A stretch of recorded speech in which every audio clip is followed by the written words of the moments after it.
Study ಸೆಂಟರ್ಗೆ ತಮಗೆಲ್ಲರಿಗೂ ಆತ್ಮೀಯ ಸ್ವಾಗತ. ಇವತ್ತು ಒಬ್ಬ ನವೋದಯದಲ್ಲಿ ಪಾಸಾದಂತಹ ವಿದ್ಯಾರ್ಥಿನಿಯ ಒಂದು ಸಂದರ್ಶನವನ್ನು ಮಾಡ್ತಾ ಇದ್ದೇವೆ, ಕಿರು ಸಂದರ್ಶನವನ್ನು. ಈ ವಿದ್ಯಾರ್ಥಿನಿ ಅಪರೂಪದ ವಿದ್ಯಾರ್ಥಿನಿ ಅಂತ ಹೇಳ್ಬೋದು. ಯಾಕ ಅಪರೂಪದ ವಿದ್ಯಾರ್ಥಿನಿ ಅಂದ್ರೆ ಒಂದಿಷ್ಟ ಮುಟ್ಟಿದ್ರು ಕೂಡ ಮಡಚ್ಕೊಂಡು ಬೀಳುವಂಥ ವಿದ್ಯಾರ್ಥಿನಿ, ಆದ್ರೆ ಮನಸ್ಸು ಮಾತ್ರ ಬಹಳಷ್ಟು ಒಂದು ಬ್ರಾಡ್ ಆದಂಥ ಮನಸ್ಸು, ಪರಿಪಕ್ವವಾದಂಥ ಮನಸ್ಸನ್ನು ಹೊಂದಿದಂಥ ವಿದ್ಯಾರ್ಥಿನಿ.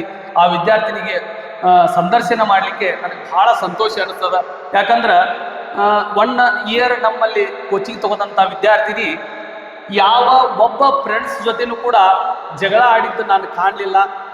ಆಮೇಲೆ ಮತ್ತು ಅದು ನನಗೆ ಗೊತ್ತಿಲ್ಲ, ಏನು ಗೊತ್ತಿಲ್ಲಪ್ಪ ಅಂದ್ರೆ ಮತ್ತು ನಾ ಇದ್ದಾಗಷ್ಟೇ ಜಗಳ ಆಡೋದು ಬಿಟ್ಟು ನಾ ಇಲ್ಲಾರ್ದಾಗ ಏನಾದರೂ ಜಗಳ ಆಡ್ತಿದ್ಲನ ಅಂತ ನನಗೆ ಗೊತ್ತಿಲ್ಲ. ಏನು ಜಗಳ ಆಡಿನಮ್ಮ ಮತ್ತೆ ಯಾವಾಗಾದರೂ ಇಲ್ಲಲ್ಲ, ನನಗಂತೂ ಗೊತ್ತಿಲ್ಲ. ಮತ್ತು ಬೇರೆ ಟೈಮ್ದಾಗ ಜಗಳ ಆಡಿದ್ರೆ ಅದು ನನಗೆ ಏನಪ್ಪ ಅಂತಂದ್ರೆ ನನ್ನ ಗಮನಕ್ಕೆ ಬಂದಿಲ್ಲ. ಯಾವ ಟೀಚರು ಕೂಡ ಇವ್ರ ಬಗ್ಗೆ ಒಂದು ದಿನಾನೂ ಕೂಡ ಏನಪ್ಪ ಅಂತಂದ್ರೆ ಯಾವುದೇ ದೂರನ್ನು ನೀಡಲಿಲ್ಲ ಅಂಥ ವಿದ್ಯಾರ್ಥಿನಿ. ಅದಕ್ಕೆ ಅವರು ಬಹಳಷ್ಟು ಅದ್ಭುತವಾದಂಥ ಪೇರೆಂಟ್ಸ್ಗಳನ್ನು ಹಾಗೆ ಇದ್ದಾರೆ ಮತ್ತು ಇವರು ಕೂಡ ಹಾಗೆ ಇದ್ದಾರೆ. ಅಂಥ ವಿದ್ಯಾರ್ಥಿನಿ ಸಂದರ್ಶನ ಇವತ್ತು ನಡೀತಾ ಇದೆ. ಏನಮ್ಮ ನವೋದಯ ಪಾಸ್ ಆಗಿದ್ದಕ್ಕೆ ಬಹಳ ದುಃಖ ಆಗ್ತಾ ಇದೆಯಲ್ಲ? ಏನಾಗ್ತಾ ಇದೆ? ಖುಷಿ ಆಗ್ತಾ ಇದೆ.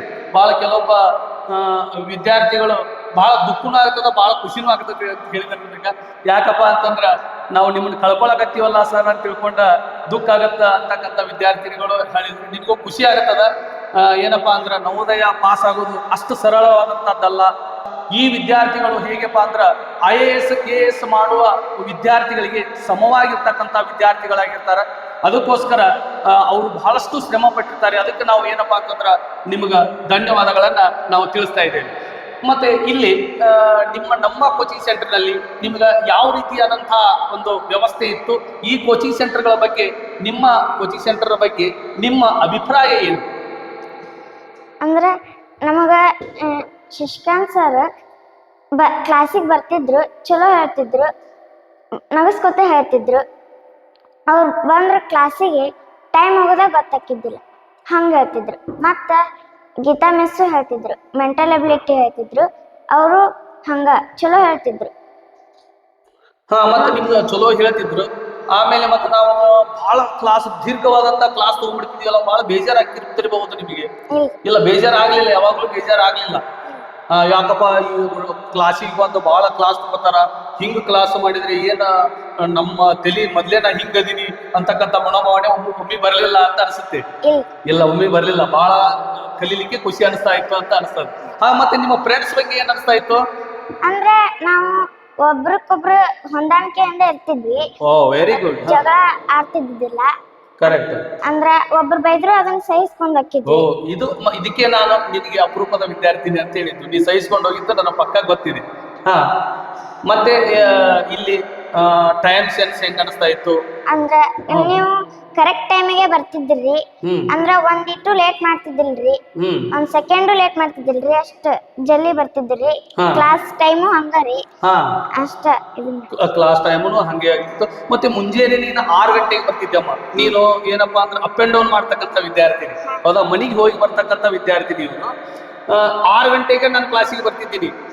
ಮನೆಯಾಗೆ ನಿಮ್ಗೆ ಯಾವ ರೀತಿ ನಿಮ್ಮ ಪಪ್ಪ ಅಮ್ಮ ಏನಪ್ಪಾ ಅಂದ್ರ ಸಹಕಾರ ಕೊಡ್ತಿದ್ರು?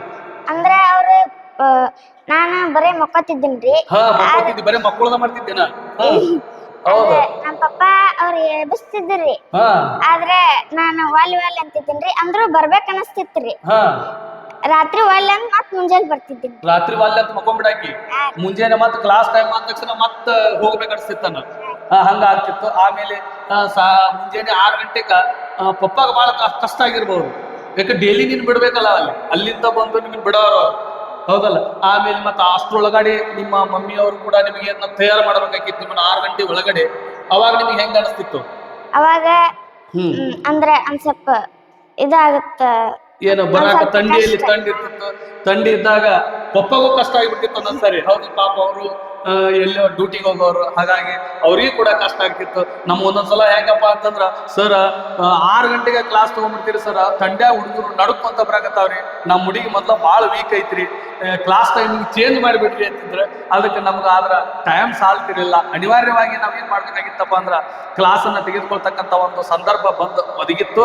ಅದಕ್ಕೆ ಅವ್ರಿಗೂ ಕೂಡ ಏನಪ್ಪಾ ಅಂತಂದ್ರೆ ನಾವು ಅವ್ರ ತಂದೆ ತಾಯಿಗಳಿಗೂ ಕೂಡ ಇಲ್ಲಿ ನಾವು ಧನ್ಯವಾದಗಳನ್ನ ತಿಳಿಸ್ತಾ ಇದ್ದೇವೆ. ಮತ್ತೆ ನಿಮಗೆ ಮುಂದೆ ನಿಮಗೆ ಏನಾಗಬೇಕಂತ ಆಸೆ ಇದೆ? ಅಂದ್ರೆ ನನಗ್ ಮುಂದೆ DC ಆಗ್ಬೇಕಂತ ಅನ್ಸುತ್ತೆ. ವೆರಿ ಗುಡ್, DC ಹಾಕಿರಿ. DC ಆದ್ರಿ ನಿಮ್ಮ ಕನಸು ನನಸಾಗಲಿ, ನೀನು ಮಾಡೇ ಮಾಡ್ತೀಯಮ್ಮ. ಯಾಕಂದ್ರ ನಿನ್ನಂತ ಅಂತ ತಾಕತ್ತದ, ನಿನ್ನ ಹತ್ರ ಅಂತ ಗುಣ ಅದ, ಒಂದು ಡಿಸ್ಟಿಕ್ ಅನ್ನ ಮೇಂಟೈನ್ ಮಾಡ್ತಕ್ಕಂಥ ಒಂದು ಕೆಪಾಸಿಟಿ ನಿನ್ನ ಬಲ್ಯದ. ಅದೇ ನೀನು ದೊಡ್ಡ ಮಹಾ ಅಲ್ಲ. DC ನಿನ್ನ ಕನಸು ಕಂಪಲ್ಸರಿ ನನಸಾಗತ್ತೆ. ಯಾಕಂದ್ರೆ ನೀವು ಫಸ್ಟ್ ನಾ ಅಡ್ಮಿಷನ್ ಬಂದಾಗ ಹೇಳಿದ್ದೆ, ನೀನು ಅಡ್ಮಿಷನ್ ಬಂದಾಗ ಏನ್ ಹೇಳಿದ್ದೆ ಅಂದ್ರ ಈಗ ನವೋದಯ ಪಾಸ್ ಆಗ್ತಾಳ ಅಂತ ಅವತ್ತ ಹೇಳಿದ್ದೆ. ಅದನ್ನ ಇವತ್ತು ಕೂಡ ಅವ್ರು ಏನಪ್ಪಾ ಅಂತಂದ್ರ ಸರ್ ಅವತ್ತು ಹೇಳಿದ್ರು ಅಂತಕ್ಕಂಥದ್ದನ್ನ ಆ ವಿದ್ಯಾರ್ಥಿನಿಗೂ ಅದು ನನ್ನ ಮಾತು ಪದೇ ಪದೇ ನೆನಪಾಗ್ತಾ ಇದೆ ಅಂತ ಅನ್ಕೊಂಡಿದ್ದೀನಿ. ಹೌದಲ್ಲಮ್ಮ? ನಾ ಮೊದ್ಲೇ ನಿನಗೆ ಹೇಳಿದ್ದೆ ಆಲ್ರೆಡಿ, ನೀವು ನವೋದಯ ಪಾಸ್ ಆಗ್ತೀವಿ ಅಂತೇಳಿ ಕಂಪಲ್ಸರಿ ನಾನು ಹೇಳಿದ್ದೇನೆ. ಆ ಮಾತು ಇವತ್ತ ಸತ್ಯವಾಗಿದೆ. ಆಮೇಲೆ ನಿಂದು ಎಷ್ಟು ಅಂಕಗಳನ್ನ ತೆಗೆದುಕೊಂಡೆಮ್ಮ? ಅಂದ್ರ ನಾನು ಮ್ಯಾಥ್ಸ್ ಒಳಗ 2 ಹೋಗ್ಯಾವ್ರಿ. ಮ್ಯಾಥಮೆಟಿಕ್ಸ್ ಒಳಗ 2 ಗದ್ಯ ಭಾಗ ಒಳಗ 1 ಹೋಗಿತ್ರಿ. 1 ಹೋಗಿದೆ. ಮತ್ತ ಮೆಂಟಲ್ ಅಬಿಲಿಟಿ ಒಳಗ 1 ಹೋಗಿತ್ತು. ಒಟ್ಟ 80 ಕ್ವಶನ್ಸ್ ಗಳಿಗೆ ನೀವು ಏನ್ ಮಾಡಿದ್ರಿ? 76 ಅಂಕಗಳನ್ನ ತೆಗೆದುಕೊಂಡ್ರಿ. 76 ಅಂಕಗಳನ್ನು ತೆಗೆದುಕೊಂಡು ನಮ್ಮ ಇದಕ್ಕೆ 5ನೇ ರ್ಯಾಂಕ್ ನಿಮ್ಮದು ಆಗಿದೆ.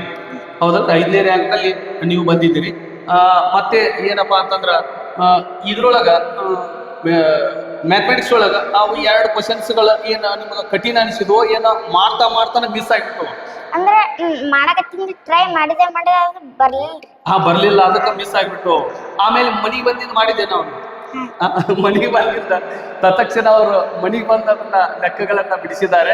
ಅದಕ್ಕೆ ಏನಪ್ಪಾ ಅಂತಂದ್ರ ಅದು ಕೂಡ ಅವಳಿಗೆ ಏನಂದ್ರ ಒಂಥರ 1-2 ಕ್ವಶನ್ಸ್ ಏನೋ ಟಫ್ ಆಗಿದೆ ಅಂತ ಅನಿಸ್ತದ ಅವರಿಗೆ. ಆದ್ರ ಕ್ವಶನ್ ಪೇಪರ್ ಮಾತ್ರ ಬಹಳ ಒಂದು ಏನಪ್ಪಾ ಅಂತಂದ್ರ ಈಸಿ ಆದ ಲೆವೆಲ್ ಇತ್ತು. ಆದ್ರ ಮಕ್ಕಳ ಮಟ್ಟಕ್ಕೆ ನೋಡಿದ್ರೆ ಅದು ಒಂದ್ ಸ್ವಲ್ಪ ಏನಂದ್ರ ಟಫ್ ಆದಂತದ್ದೇ ಇರ್ತದ. ಹಾಗಾಗಿ 1-2 ಕ್ವಶನ್ಸ್ ಹೋಗಿರ್ತಾವ. ಅಂದ್ರೆ 80ಕ್ಕೆ 76 ಕಾಂಪಿಟೇಟಿವ್ ಯುಗದಲ್ಲಿ 80ಕ್ಕೆ 76 ತೆಗೆಯೋದಂದ್ರೆ ಅಷ್ಟು ಸಾಮಾನ್ಯವಾದಂಥದ್ದು ಅಲ್ಲ. ಯಾಕಂದ್ರೆ ಎಲ್ಲಾ ಕಾಂಪಿಟೇಟಿವ್ ಎಕ್ಸಾಮ್ಸ್ ಬರೀತಾರೆ. ಆ ಕಾಂಪಿಟೇಟಿವ್ ಎಕ್ಸಾಮ್ಸ್ ಬರ್ದಂಥವ್ರಿಗೆ ಕೇಳಿದ್ರೆ ಅದ್ರ ಮಹತ್ವ, 1 ಕ್ವಶನ್ದು 1 ಮಾರ್ಕ್ಸಿನ ಮಹತ್ವ ಅವರಿಗೆ ಗೊತ್ತಾಗಿರ್ತದ. ಇಲ್ಲಿವರೆಗೆ ಏನಪ್ಪಾ ಅಂತಂದ್ರ ಸಂದರ್ಶನ ನೀಡಿದ್ದೀರಿ. ನಿಮ್ಗೆ ಒಳ್ಳೇದಾಗಲಿ. ಮುಂದೆ ನಿಮ್ಮ ಜೀವನ ಸುಖವಾಗಿ ನಡೀಲಿ. ನೀವು DC ಆಗ್ತೀರಿ. DC ಆದ್ಮೇಲೆ ಬಂದ ಏನಪ್ಪಾ ಅಂದ್ರೆ ಅವತ್ತು ನಮ್ಗೆ ಭೇಟಿ ಆಗ್ರಿ. DC ಆದಾಗ ನಾವು ಮುದುಕರಾಗಿರ್ತೀವಿ. ಅವಾಗ ಹೌದಲ್ರಿ? ಮುದುಕರಾಗಿರ್ತೀವಿ, ಅವಾಗ ಬಡಿಗೆ ಹಿಡ್ದಿರ್ತೀವಿ ನಾವು. ಹೌದಲ್ರಿ? ಮತ್ತು ಅದ ಸಂದರ್ಭದಲ್ಲಿ ನಾವು ಖುಷಿ ಪಡ್ತೀವಿ. ನೀವು DC ಆಗಿ ಬರ್ತೀರಂತ ಹಾರೈಸುತ್ತಾ ಈ ಒಂದು ವಿಡಿಯೋವನ್ನ ಇಲ್ಲಿಗೆ ಮುಗಿಸ್ತಾ ಇದ್ದೇವೆ. ಎಲ್ಲರಿಗೂ ಕೂಡ ಏನಪ್ಪಾ ಅಂತಂದ್ರ ಧನ್ಯವಾದಗಳು. ಇನ್ನೂ ವಿದ್ಯಾರ್ಥಿಗಳನ್ನ ನಮ್ಮ ಕೋಚಿಂಗ್ ಸೆಂಟರ್ಗೆ ಬಿಡ್ರಿ. ನಾವು ಸಾಕಷ್ಟು ವಿದ್ಯಾರ್ಥಿಗಳನ್ನ ತಯಾರು ಮಾಡಿದೀವಿ ಇಲ್ಲಿವರೆಗೆ. ಆದರೂ ಇನ್ನು ಮುಂದಾದ್ರೂ ನಾವು ಏನಪ್ಪಾ ಅಂತಂದ್ರ ನಾವು ವಿದ್ಯಾರ್ಥಿಗಳನ್ನ ತಯಾರು ಮಾಡ್ತೀವಿ. ಶಿಕ್ಷಕ ವೃಂದನೂ ಅಷ್ಟೇ ಬಲಿಷ್ಠವಾದಂಥ ಶಿಕ್ಷಕ ವೃಂದ ನಮ್ಮಲ್ಲೇ ಇದೆ. ಹಾಗಾಗಿ ಏನಪ್ಪಾ ಅಂತಂದ್ರ ನಾವು ಆ ಕೆಲಸವನ್ನ ಮಾಡ್ತೀವಿ.